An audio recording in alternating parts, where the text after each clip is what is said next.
Hi అండి, welcome to my channel my kitchen. నేను మీ సుకన్య. ఈరోజు మనం అల్లం వెల్లుల్లి పేస్ట్ అండి. ఇలా చేసుకుంటే సంవత్సరం పాటు నిల్వ ఉంటుంది. టేస్ట్ కూడా చాలా చాలా బాగుంటుంది. చాలా సింపుల్గా చేసేసుకోవచ్చు. ఎలా చేసుకోవాలో చూద్దాం.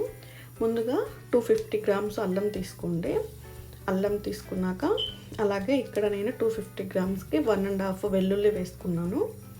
చిన్నవైతే మీరు 2 వేసుకోండి, పెద్దవైతే 1.5 వేసుకోండి. తర్వాత అల్లాన్ని మంచిగా చెక్కు తీసుకొని అల్లంని మంచిగా కడిగి పెట్టుకొని వాటర్ లేకుండా పక్కన ఆరబెట్టేసుకోండి. తర్వాత ఒక మిక్సీ జార్ తీసుకొని మనం శుభ్రంగా క్లీన్ చేసుకున్న అల్లం అలాగే ఒలిచి పెట్టుకున్న వెల్లుల్లి వేసి, ఇక్కడ మనం ఎలాంటి వాటర్ వాడట్లేదండి.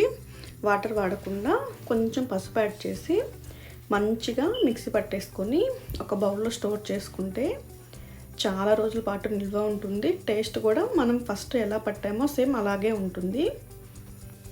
మనం షాపుల్లో కొనేది యూజ్ చేయకుండా ఇలా అల్లం వెల్లుల్లి పేస్ట్ ఇంట్లోనే తయారు చేసుకోండి. అంతే అండి ఈ వీడియో కనుక మీకు నచ్చినట్లయితే లైక్ చేయండి, షేర్ చేయండి, అలాగే సబ్స్క్రైబ్ చేసుకోండి.